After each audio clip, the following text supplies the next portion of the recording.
भविष्यवक्ता मीका की पुस्तक। मीका दक्षिणी राज्य यहूदा के मोरेशत नामक एक छोटे से नगर में रहता था और वो यशायाह का समकालीन था। इसराइल के उत्तरी और दक्षिणी राज्य बहुत पहले ही विभाजित हो चुके थे और दोनों ही इसराइल के परमेश्वर के साथ बांधी अपनी वाचा का उल्लंघन कर रहे थे। इसलिए मीका ने चेतावनी दी कि परमेश्वर उत्तरी राज्य को मिटाने और यरूशलेम को तबाह करने के लिए अश्शूर के बड़े और बुरे साम्राज्य को लेकर आएगा। और उसने ये भी चेतावनी दी कि उनके बाद बेबीलोन उससे भी बड़ा एक विनाश लेकर आएगा। सब भविष्यवक्ताओं की तरह मीका ने परमेश्वर की ओर से बात करते हुए इसराइल पर आरोप लगाए, या जैसा कि वो अध्याय 3 में कहता है, मैं तो यहोवा की आत्मा से शक्ति, न्याय और पराक्रम पाकर परिपूर्ण हूँ कि मैं इसराइल को उसका पाप जता सकूं। और इसीलिए इस पुस्तक का अधिकांश भाग इसराइल पर मीका के आरोपों और परमेश्वर के दंड की चेतावनियों का वर्णन करता है। लेकिन मीका के पास आशा का भी एक संदेश था जो इन चेतावनियों के विपरीत था, और वो उस पुनर्स्थापना के विषय में था जो परमेश्वर अपने दंड के बाद लेकर आएगा।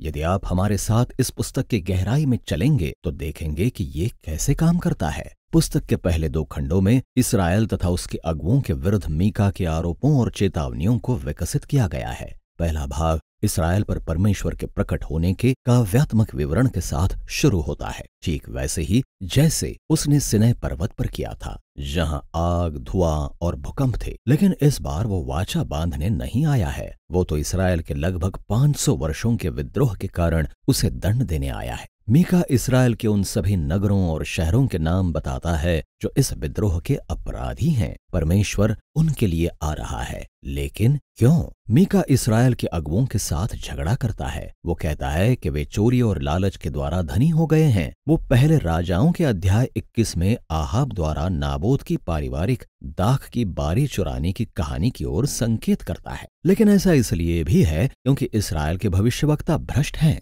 वे उन लोगों को परमेश्वर की सुरक्षा की प्रतिज्ञाओं को देने में बहुत खुश होते हैं जो उन्हें धन दे सकते हैं। मीका कहता है, नहीं, परमेश्वर ने इसराइल पर से अपनी सुरक्षा हटा ली है। आरोपों के दूसरे खंड में मीका और भी अधिक वर्णन करता है कि कैसे इसराइल के अगुओं और भविष्यवक्ताओं ने मिलकर अन्याय के भयंकर कार्य किए हैं। वे रिश्वत के बल पर देश चलाते हैं, वे अमीरों के पक्ष में न्याय को बिगाड़ देते हैं और गरीब लोग अपनी भूमि, सुरक्षा और आशा से वंचित हो जाते हैं। और ये सब तोरा के नियमों का उल्लंघन है, जिसमें उस भूमि को बेचना गैर कानूनी घोषित किया गया है जो पारिवारिक हो, भले ही वे गरीब ही क्यों ना हो। और हम पाते हैं कि परमेश्वर का दंड एक अत्याचारी राष्ट्र का रूप लेने जा रहा है जो उत्तरी राज्य और यरूशलेम और उसके उस मंदिर को नष्ट करने के लिए आ रहा है और जो खंडहर हो जाएगा। अब ये बहुत ही कठोर चेतावनियां हैं और यह अंतिम निर्णय नहीं है। चेतावनी के इन खंडों का प्रत्येक खंड आशा की एक अद्भुत प्रतिज्ञा के साथ समाप्त होता है। सबसे पहले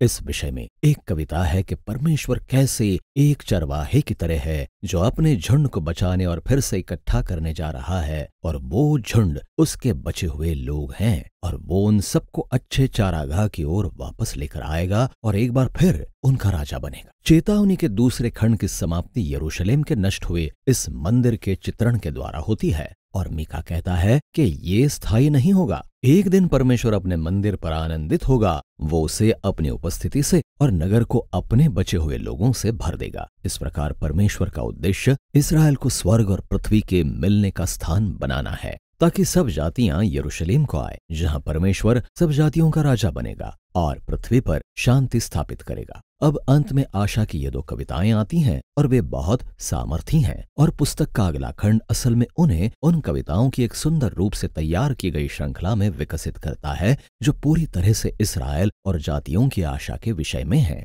इसलिए हमें ये पता चलता है कि अश्शूर के हमले के बाद बेबीलोन इसराइल पर विजय प्राप्त करेगा और लोगों को निर्वासन में ले जाएगा, लेकिन वहां से परमेश्वर अपने लोगों को पुनर्स्थापित करेगा और उन्हें वापस उनके देश में ले आएगा। और फिर हमें पता चलता है कि नए यरूशलेम में दाऊद के वंश से एक नया मसीहा राजा आएगा। वो बेथलेम में जन्म लेगा और फिर परमेश्वर के पुनर्स्थापित लोगों पर यरूशलेम से शासन करेगा। अंत में परमेश्वर के मसीहा रूपी राज्य में परमेश्वर के लोगों के बचे हुए विश्वास योग्य लोग जाति जाति में वो आशीष बन जाएंगे, लेकिन तभी परमेश्वर अपना अंतिम न्याय लेकर आएगा और अपने संसार से बुराई को मिटा देगा। पुस्तक का अंतिम खंड पहले चेतावनी और फिर आशा की उसी रीति पर लौटता है जिसे हमने पुस्तक के पहले भागों में देखा था। मीका एक बार फिर से इस्राएल के अगुओं की अन्यायपूर्ण आर्थिक रीतियों को उजागर करता है और इसे भी कि कैसे ये देश और उसके लोगों को नष्ट कर रही हैं। और यहाँ मीका अपने प्रसिद्ध वचनों को प्रस्तुत करता है जो इस बात का सार प्रस्तुत करते हैं